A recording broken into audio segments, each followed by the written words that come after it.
Latest news updates देखने के लिए आम आदमी चैनल को सब्सक्राइब करने के बाद घंटी का बटन दबाना ना भूलें।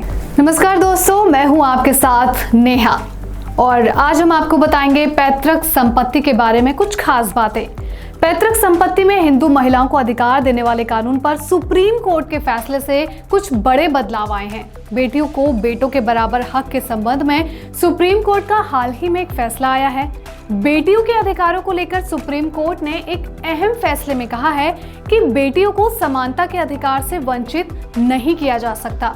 कोर्ट ने कहा है कि संयुक्त हिंदू परिवार में पिता की संपत्ति में बेटी का भी बराबर का हक होगा, भले ही उसका जन्म हिंदू उत्तराधिकार संशोधन कानून 2005 के अमल में आने से पहले हुआ हो या ना हुआ हो।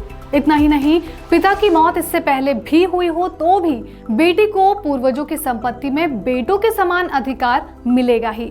हिंदू उत्तराधिकार कानून 1956 संशोधन द्वारा तारीख से प्रभावी माना जाएगा। ये फैसला संयुक्त हिंदू परिवार के साथ साथ बौद्ध, सिख, जैन समाज, आर्य और ब्रह्म समाज समुदाय पर भी लागू होगा। कोर्ट के फैसले में यह भी स्पष्ट किया गया है कि संपत्ति के मौखिक बंटवारे की कोरी दलीलें स्वीकार नहीं की जा सकती।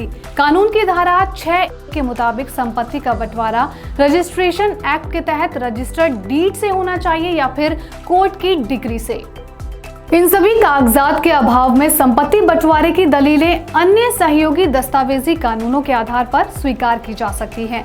अब सुप्रीम कोर्ट ने अपने फैसले में ये भी कहा है कि बेटा तब तक बेटा रहता है जब तक उसकी शादी नहीं हो जाती, लेकिन बेटी पूरी जिंदगी प्यारी बेटी ही रहती है।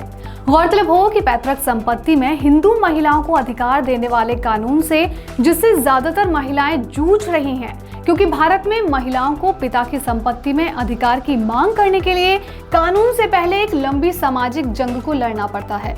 महिलाएं जब अपने सामाजिक रिश्तों को ताक पर रखकर अपने पिता की संपत्ति में हिस्सेदारी की मांग करती थी, तो हिंदू उत्तराधिकार संशोधन कानून 2005 कई महिलाओं के सामने अड़चन पैदा किया करता था, क्योंकि इस कानून से एक असमंजस की स्थिति बनी हुई थी।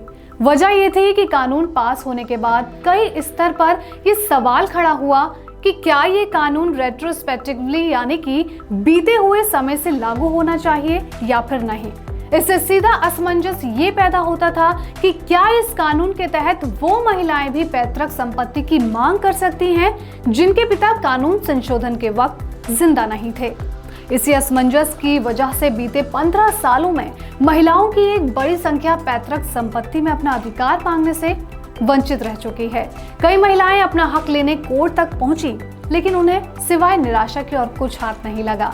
साल 2015 में प्रकाश बनाम फूलवती केस में आए फैसले में 2 जजेस की एक बेंच ने स्पष्ट रूप से कहा था कि अगर पिता की मौत हिंदू उत्तराधिकार संशोधन कानून के 9 सितंबर 2005 को पास होने से पहले हो गई है, तो बेटी को पिता की संपत्ति में कोई अधिकार नहीं मिलेगा।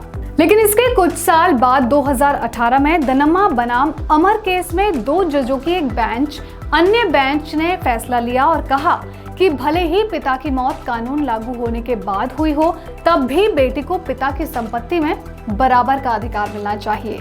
ऐसे में अब तक इस कानून को लेकर एक भ्रम की स्थिति बनी हुई थी, जो कि सुप्रीम कोर्ट की 3 सदस्यीय पीठ जस्टिस अरुण मिश्रा, जस्टिस अब्दुल नजीर और जस्टिस MR शाह के फैसले के बाद खत्म होती दिख रही है।